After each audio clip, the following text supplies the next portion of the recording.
क्या आप में भी ईगो है? आपको भी लगता है कि मैं महान हूँ, मेरे आगे सब छोटे हैं?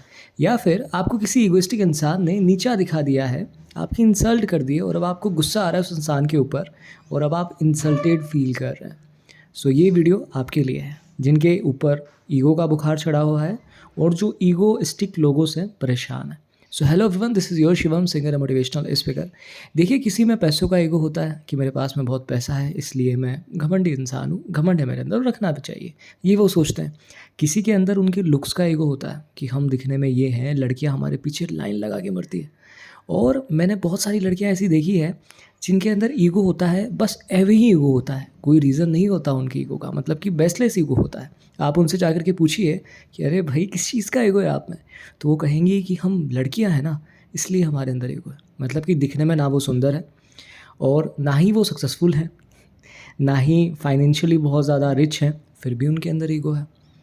उन लड़कियों में, कुछ लड़कियों की बात कर रहा हूँ मैं, सब लड़कियाँ ऐसी नहीं होती। बेसिकली आप ना एक बात को ध्यान से समझिए कि अगर आपको कोई भी ऐसा इंसान मिलता है जो आपको ईगो दिखाता है और अपनी तारीफ़ें करता है और आपको नीचा दिखाने की कोशिश करता है, शो ऑफ करता है अपने लिए और आपकी इंसल्ट करता है कि यार तुम क्या हो, मैं ये हूँ, मैं वो हूँ, ठीक है? तो आप उन पे गुस्सा मत करिए। जो भी वो वर्ड आपको बोल रहे हैं, एक्चुअल में वो इंसान वो खुद है। वो ये नहीं बता रहे कि आपका लेवल क्या है। वो आपको इंसल्टेड फ़ील नहीं करवा रहे, आपको नीचा नहीं दिखा रहे। वो ये दिखा रहे हैं कि वो कितने छोटे हैं। वो ये दिखा रहे हैं कि एक्चुअल में उनका लेवल क्या है। बिकॉज़ जो जैसा होता है वो वही तो बोलेगा ना। अगर कोई इंसान को संस्कार मिले हैं तो वो वैसी ही बातें करेगा। कोई इंसान ने गालियाँ सीखी है तो उसके मुँह से गालियाँ ही निकलेगी। तो जो जैसा होता है वही लोगों को, सामने वाले लोगों को वो वैसी बातें बोलने लग जाता है। तो आपको बुरा मानने की ज़रूरत नहीं है। और जो लोग इगोइस्टिक होते हैं ना, उन लोगों के ऊपर हमें दया आनी चाहिए।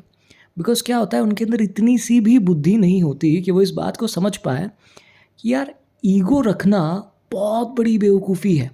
अगर आप इस दुनिया के प्राइम मिनिस्टर भी हैं, तो भी आपके अंदर ईगो नहीं होना चाहिए। आप हम्बल होने चाहिए। ये साइन है मैच्योरिटी का।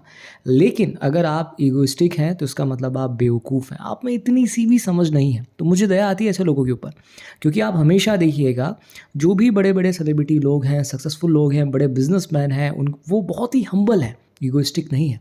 तो सक्सेसफुल इंसान जो समझदार होता है वो हमेशा ईगोइस्टिक नहीं होता, वो हम्बल होता है। लेकिन जो सक्सेसफुल हो जाता है और बेचारा बेवकूफ़ होता है, वो ईगो का बुखार अपने ऊपर चढ़ा लेता है। तो अगर आप समझदार हैं तो आपको ये बात पता होगी कि इस दुनिया में इतने सारे 700 करोड़ लोगों में मैं चींटी जितना हूँ यार। मतलब मैं अगर इस देश का प्राइम मिनिस्टर भी हूँ या करोड़पति इंसान हूँ पूरी दुनिया का, तो क्या हो गया? मतलब क्या हो गया? इस बात को इतना दिमाग पे क्यों हावी करना है? सबकी रिस्पेक्ट करनी है और सबसे तहज़ीब से बात करनी है। अपने आप को बड़ा शो नहीं करना। अगर आप एक्चुअल में बड़े हैं तो आप जा कर के लोगों को बताएँगे नहीं, आप हम्बल होंगे। ये साइन है बड़ा होने का।